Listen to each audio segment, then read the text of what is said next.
বিকল্প জাতীয় সড়ক নির্মাণে জলাবদ্ধতায় বিপাকে পশ্চিম ইসাই লালছড়ার বাসিন্দারা। অনির্দিষ্টকালের অবরোধ শুরু। ত্রিপুরার উত্তর জেলার ধর্মনগর মহকুমার পশ্চিম ইসাই লালছড়া গ্রাম পঞ্চায়েতের 2 এবং 3 নম্বর ওয়ার্ড দিয়ে নির্মীয়মান বিকল্প জাতীয় সড়ক 208A এর কারণে চরম বিপাকে পড়েছেন স্থানীয় বাসিন্দারা। রাস্তার কাজের জন্য ফেলা অতিরিক্ত মাটির ফলে সড়কের দুপাশের প্রায় 20-25 খানি কৃষি জমি এখন জলমগ্ন হয়ে পুকুরে পরিণত হয়েছে। বর্ষার জলে জমা ওই পানির কারণে জমিতে কোনো ধরনের চাষবাদ করা যাচ্ছে না। স্থানীয়দের অভিযোগ, জলাবদ্ধতার ফলে বহু পুকুরের মাছ ভেসে চলে গেছে এবং মূল্যবান গাছপালা নষ্ট হয়ে যাচ্ছে। এতে প্রায় 20টি পরিবার ব্যাপক আর্থিক ক্ষতির মুখে পড়েছে। এমনকি বেশ কয়েকটি বাড়িতেও জল ঢুকে প্লাবিত হয়েছে। জানা যায়, গত প্রায় 3 বছর ধরে এই বিকল্প জাতীয় সড়কের নির্মাণ কাজ চললেও গত 1 বছর ধরে মাটি ফেলে কাজ শুরু হওয়ার পর থেকেই সমস্যার সূত্রপাত। বাসিন্দারা বিষয়টি নিয়ে একাধিকবার NHIDCL, স্থানীয় পঞ্চায়েত ও জেলা শাসকের কাছে লিখিত অভিযোগ জানিয়েছেন। তাদের প্রধান দাবি, ওই এলাকায় একটি কালভার্ট নির্মাণ করা হোক অথবা জল নিষ্কাশনের স্থায়ী ব্যবস্থা গ্রহণ করা হোক, যাতে জমিগুলি আবার চাষের উপযোগী হয়ে ওঠে।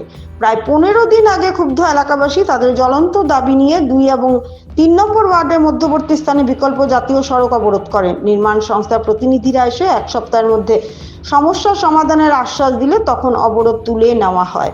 কিন্তু নির্ধারিত সময় পেরিয়ে গেলেও কোনো ব্যবস্থা গ্রহণ না হওয়ায় রবিবার সকাল 7:30টা থেকে ফের অনির্দিষ্টকালের জন্য নির্মীয়মান বিকল্প জাতীয় সড়কে বাঁশ বেঁধে সড়ক অবরোধ শুরু করেন স্থানীয় মানুষজন।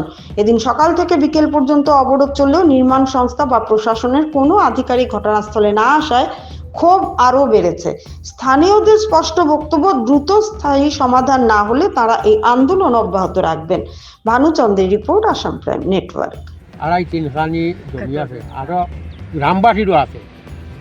এটা দলের প্রচুর ক্ষতি করে গত বৈশাখ মাস থাকিয়া, এবং আমাদের এই ফিশারি টিশারি বাসাইয়া নেয়ার আগর গাছ, সুপারি গাছ, সম্পূর্ণ গাছ বৃক্ষ মরিয়া চাপ হয়ে গেছে গিয়া।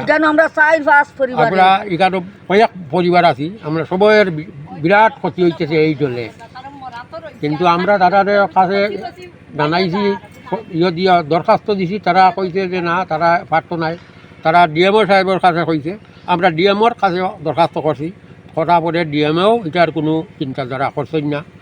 তাই আমরা আজকে আবার এখানে এই অবরোধের ব্যবস্থা করছি। তারা বলতে ওই কোম্পানির স্টাফ, কোম্পানির অফিসার লেভেলে আমরা জানাইছি, তারা ইয়া কইছে যে আমরা এখানেও চিন্তাধারা করবো কালবাটের, আর নাই 5 দিয়ে জল দিব, আর নাই এই জায়গা বড়াইয়া দিব। কোনো কিছু তারা করতেছে না। লুটি আমার আগর গাছ মরছে, সুপারি গাছ মরছে, কলা বাগান মরছে। আমার এই ধরনের ক্ষতিপূরণ খেয়ে দিব। আমরা ওই তো আমরা রবেটিরা টানে আমরা দেওয়াইছি, দরখাস্ত দেওয়াইছি ডিএমওর কাছে। ডিএম সাহেবে তো কিচ্ছু আহানা কইলা না। কতদিন আমরা রিসিভও আছে আমরা কাছে। ওখানে আমরা ঋণের যত সময় কালপাট হইছে না, আমরা রাস্তা ছাড়তাম। এটা লালচড়া 3 নম্বর ওয়ার্ড। দেখেন এখানে আর যে আমার ক্ষেত আছে, ধানের ক্ষেত, 2 বার আমার ক্ষেত হইতো। এখন এখানেও দেখেন একটা বার কিন্তু ক্ষেত হয়েছে না, 2 ফসল আমার গেছে, জলটা তুলিয়া নেই। আমরা এখানে কালবাটের লাগিয়া আমি এখানে অবরোধ আগে একদিন করা হয়েছে। তারা অফিস থেকে এখানে ইয়া কইছে যে 1 সপ্তাহের ভিতরে ডিএম লইয়া আইব। তখন তারা মোবাইল নাম্বার দিয়া গেছে, তারা ফোন রিসিভও করে না। এরপরে আমার এদিকে পুকুর ডুবাইয়া মাছ গেছে, এদিকে কি ক্ষতি হয়, দান হয় না। ক্ষেতের জায়গা না এটা। এরপরে ওটা একটা আগর গাছের দাম কত দেখুন, কত কষ্ট করে গাছের দাম কত। ও গাছটা যে আমরা উঠাইছি, এটা কোনো জলে আমরা মাছ গেল আমার বৈশাখ থেকে।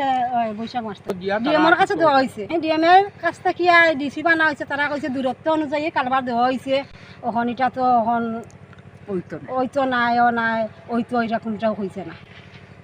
অথচ তাই নিজের দেখলেও না মানুষ।